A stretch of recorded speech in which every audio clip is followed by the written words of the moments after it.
Welcome back दोस्तों, स्वागत है आपका चार्मविन चैनल पर। आज मैं आपके लिए बहुत ही इंटरेस्टिंग कहानी लेके आई हूँ। तो कहानी को स्टार्ट करते हैं। कहानी के स्टार्टिंग में हम सुन को देखते हैं, जो अपनी शादी के लिए बहुत खुश थी, पर उसका होने वाला पति किसी और के साथ रोमांस कर रहा था। और इधर सुन देखती है कि एक आदमी एक ओल्ड लेडी को ठगने का ट्राई कर रहा है, पर सुन ये सब करने से उस आदमी को रोकती है और उस लेडी का पैसा भी बचा लेती है। और वे लेडी तो सुन से बहुत खुश होती है। फिर वे अपने बेटे के लिए उससे पूछती है, पर सुन इसके लिए मना कर देती है और उन्हें बताती है कि उसका पहले से ही एक फियांसे है। तब वे लेडी कहती हैं, हमेशा अच्छा कीमत चीज़ किसी गधे के पास ही चला जाता है। फिर दोनों अपने अपने रास्ते चले जाते हैं और सुन जब उस धोखेबाज का सच जान लेती है, तब वे दोनों इंसान सुन को मार के वहाँ से चले जाते हैं और सुन वहीं पर बेहोश हो जाती है। और उसी जगह पर दूसरे कमरे में वही ओल्ड लेडी का आवाज़ आ रहा था और वे दोनों लोग वे ओल्ड लेडी को किडनैप करके उसे टॉर्चर कर रहे थे। पर ये सब एक नाटक था, वे भी उस ओल्ड लेडी का ही नाटक था, ताकि उसका बेटा उनका सारा बात माने। कुछ देखकर सुन को तो असलियत ही लग रहा था। और फिर वहाँ पर जब सुन आ जाती है, क्योंकि अब उसे होश आ गया था और उस लग रहा था कि वे दो लोग उस बेचारी ओल्ड लेडी को किडनैप करके टॉर्चर कर रहे हैं। फिर सुन उन दोनों को पुलिस का धमकी देकर वहाँ से भगा देती है।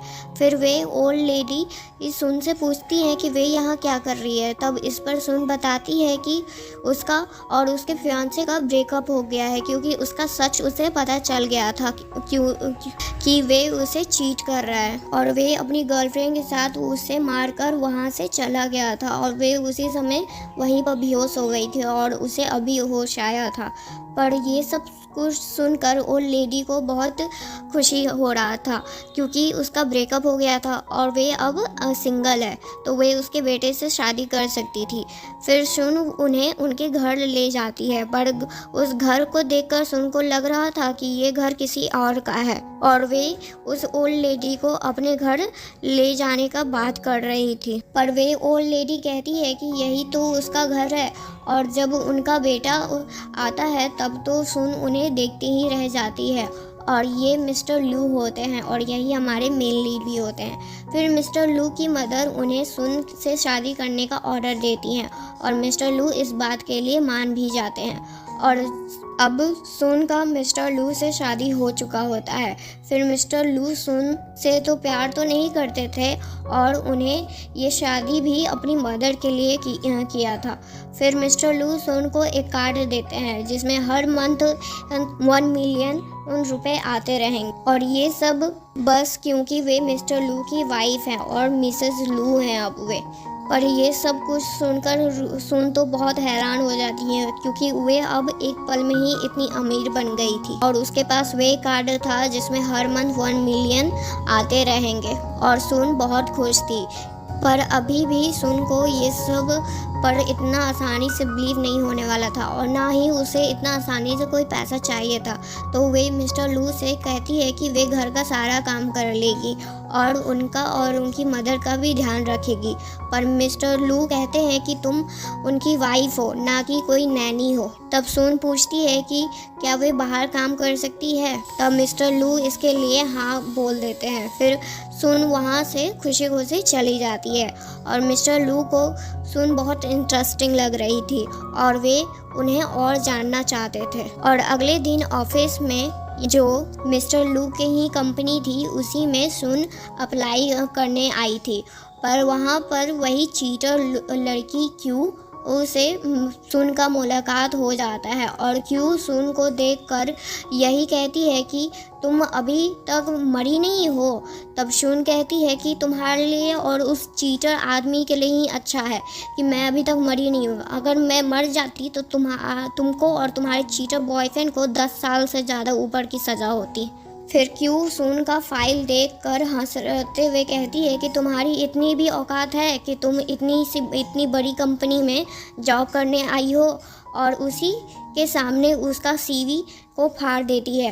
पर जैसे ही सुन क्यू को चाटा मारने वाली होती है, उसी समय वे चीटर आदमी आ जाता है और सुन को बुली करने लगता है।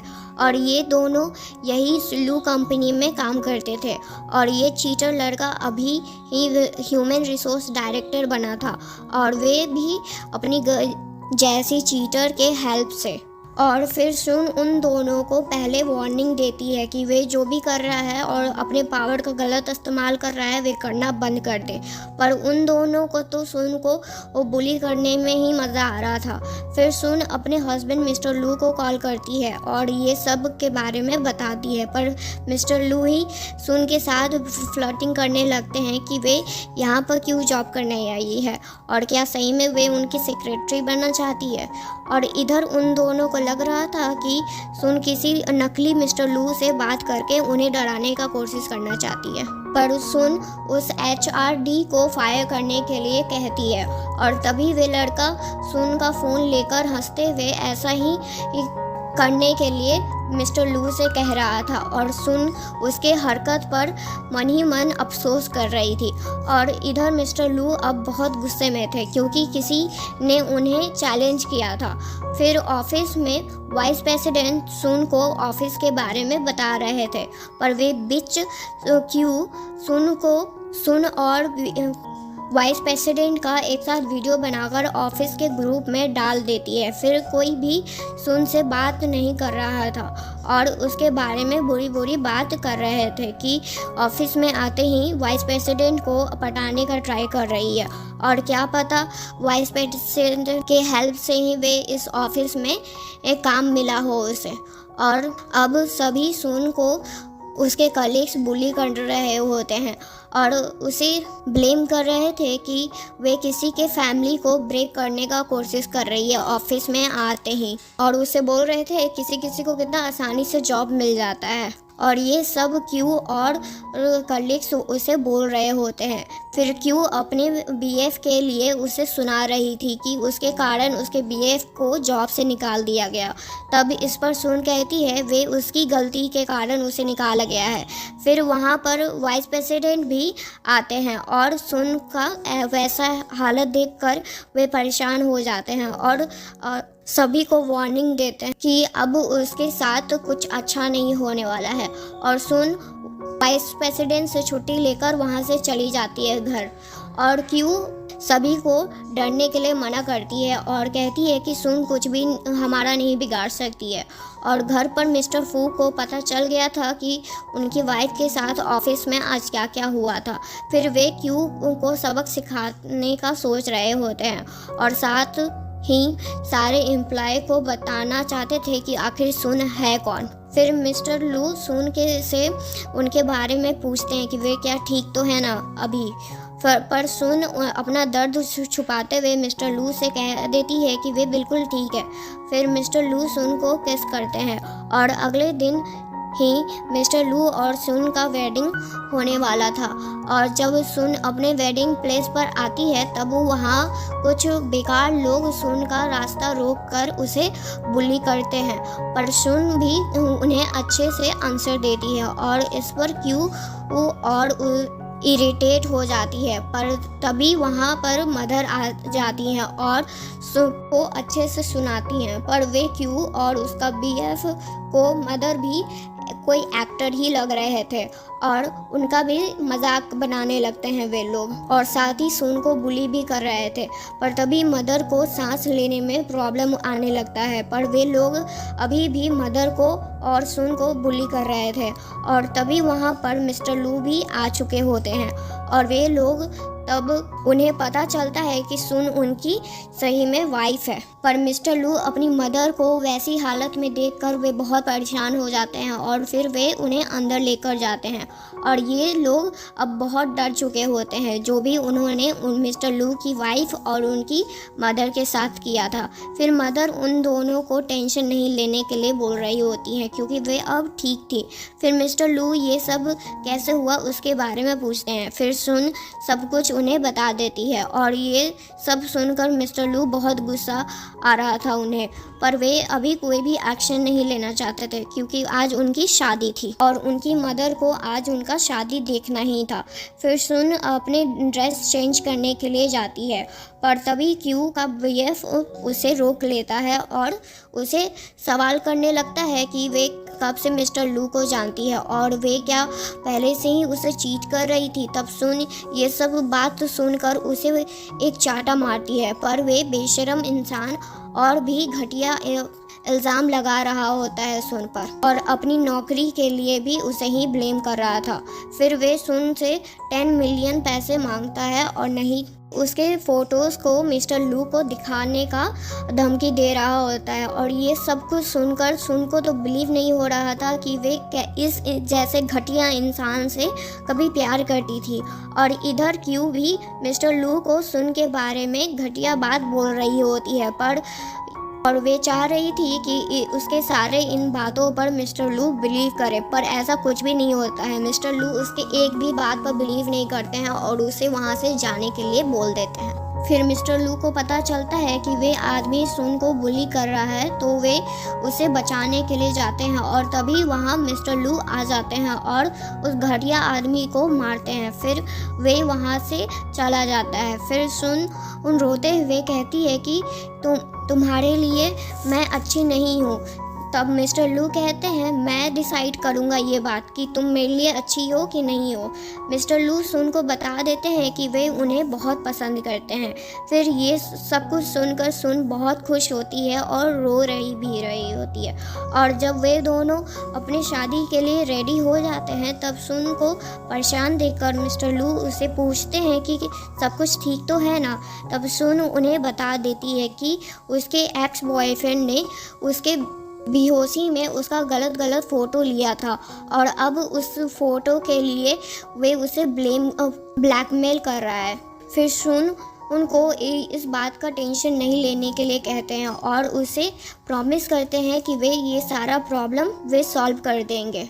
फिर उन दोनों का वेडिंग स्टार्ट होता है और आज सुन बहुत खुश थी और मन में ही अपने फादर को याद कर रही थी क्योंकि उसके परिवार में उसके लिए कोई भी नहीं था।